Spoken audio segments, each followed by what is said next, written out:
नदियों और हरी भरी पहाड़ियों के बीच सुंदरपुर नाम का एक सुंदर गांव बसा हुआ था। इसी गांव में रामू अपनी पत्नी सुनीता के साथ रहता था।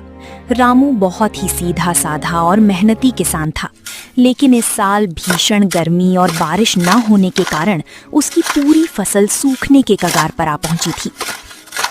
सुनिए जी, आज सुबह जब मैं पानी लेने गई तो देखा कि हमारे कुएं का पानी सूख जाएगा। अगर 2-3 दिनों में फसल को पानी नहीं मिला तो हमारी साल भर की मेहनत बर्बाद हो जाएगी।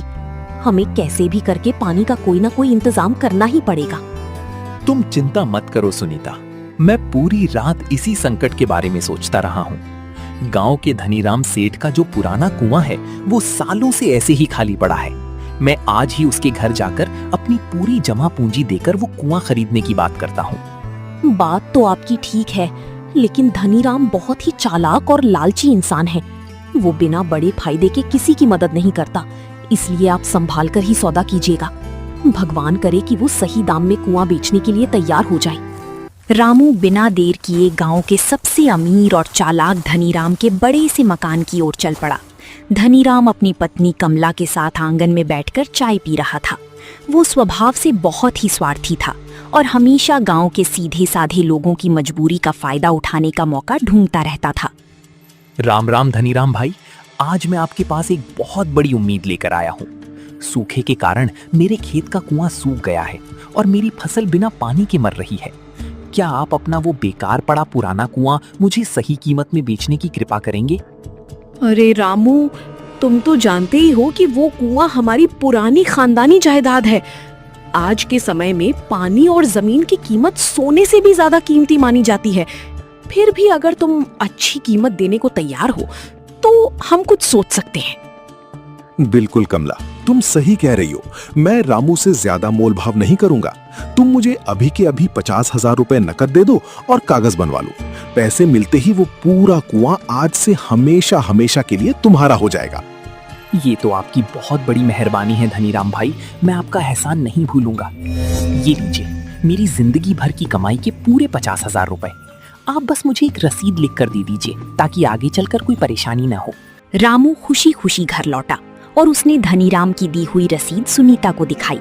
दोनों बहुत खुश थे कि अब उनकी फसल बच जाएगी। अगली सुबह जैसे ही सूरज चमका, रामू मन में ढेरों उम्मीदें लेकर कुएं पर पहुंच गया।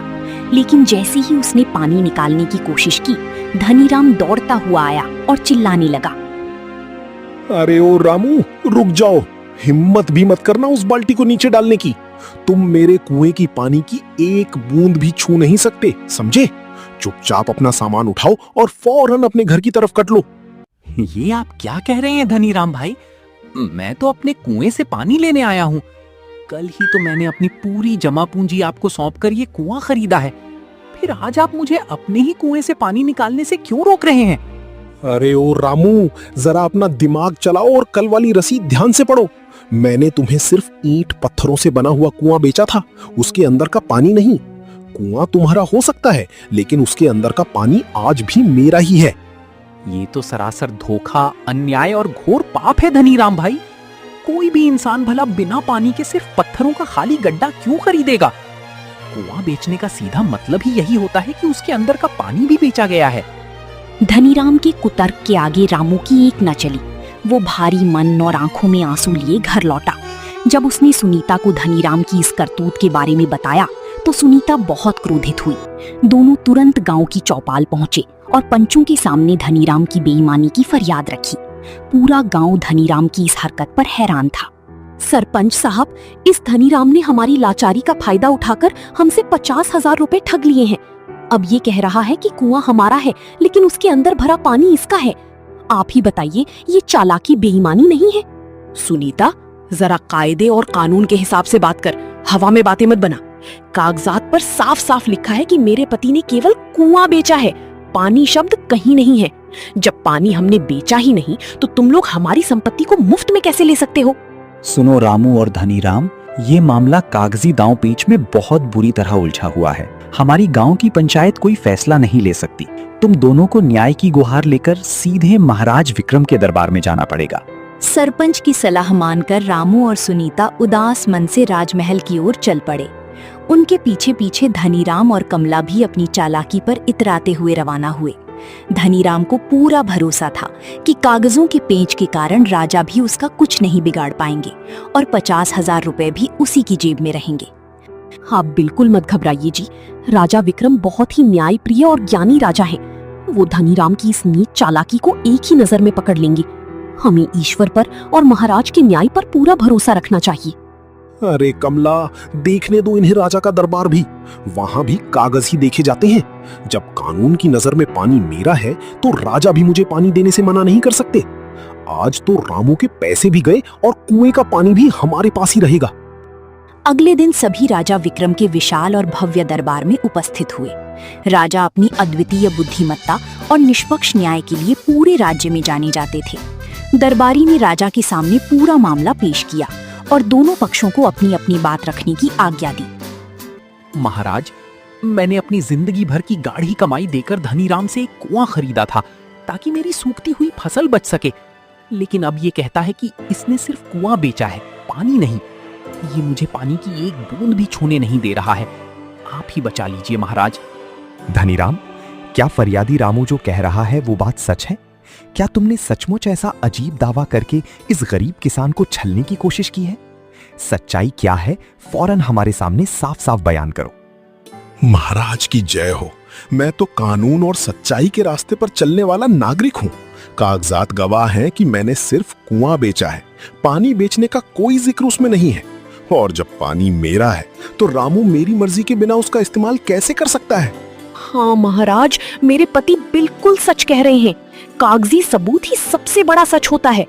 कुएं पर रामू का हक भले हो, लेकिन अंदर का पानी हमारी निजी जायदाद है, इसलिए इसे हमारे पानी को हाथ लगाने का कोई कानूनी अधिकार नहीं है। मंत्री सुमंत जी, जरा कागजात को ध्यान से देखकर हमें स्थिति स्पष्ट कीजिए। देखा जाए तो धनीराम का तर्क कानून की सूखी भाषा में बिल्कुल सटीक बैठता है। इसमें कोई शक नहीं कि इसने केवल कुआं बेचा है, उसके अंदर का पानी नहीं। राजा विक्रम की बात सुनते ही धनीराम और कमला के चेहरे खुशी से खिल उठे। उन्हें लगा कि उनकी बेईमानी रंग ले आई है और राजा भी उनके जाल में फंस गए हैं। दूसरी ओर रामू और सुनीता हताश होकर सिर झुका लिए, लेकिन तभी राजा विक्रम के चेहरे पर एक तीखी और रहस्यमयी मुस्कान उभरी। धनीराम, तुम्हारे तर्क के अनुसार कुआं पूरी तरह से रामू का है और पानी तुम्हारा, तो फिर तुमने अपना पानी रामू के कुएं के अंदर जमा करके रखने की हिम्मत कैसे की? चूंकि कुआं रामू का है, इसलिए तुम्हें अपना पानी उसमें रखने का कोई हक नहीं है। महाराज, मैं आपकी बात का मतलब ठीक से समझ नहीं पा रहा हूं। मेरा पानी तो उसी कुएं में कई सालों से जमा है। आप ये कैसा प्रश्न पूछ रहे हैं महाराज? मतलब बहुत साफ और सीधा है धनीराम। हम तुम्हें हुक्म देते हैं, तुम तुरंत अपना सारा पानी रामू के कुएं से बाहर निकालो, वरना हर्जाना दो। तुम्हें रामू का कुआं इस्तेमाल करने के बदले उसे हर महीने 1000 सोने के सिक्के देने होंगे। लेकिन महाराज, कुएं से इतना सारा पानी बाहर निकालना तो इंसान के बस में ही नहीं है। हम भला इतना पानी कहाँ ले जाएंगे और हर महीने 1000 सोने के सिक्के कैसे देंगे? वाह महाराज, अद्भुत न्याय! क्या गजब की बुद्धिमत्ता है। बेईमान की चालाकी उसी के गले का फंदा बन गई। सत्य और न्याय की हमेशा ही विजय होती है। राजा विक्रम का ये अनोखा फैसला सुनते ही पूरा दरबार तालियों की गड़गड़ाहट से गूंज उठा। धनीराम के पैरों तले जमीन खिसक गई और कमला का सारा घमंड एक पल में चूर चूर हो गया। धनीराम समझ गया कि राजा की तेज बुद्धि के आगे उसकी कोई भी होशियारी नहीं चलने वाली। मुझे क्षमा कर दीजिए महाराज, मुझसे बहुत बड़ा अपराध हो गया। मैं बेईमानी स्वीकार करता हूँ। मेरे पास ना तो देने के लिए सोने के सिक्के हैं और ना ही मैं कुएं से पानी निकाल सकता हूँ। आज से ये कुआं और इसका पूरा पानी सब रामू का ही है। मुझे माफ कर दीजिए। दूसरों को छल से ठगने की सजा तो तुम्हें भुगतनी ही पड़ेगी धनीराम। तुमने एक गरीब किसान की मजबूरी का फायदा उठाकर उसे सताने का प्रयास किया है।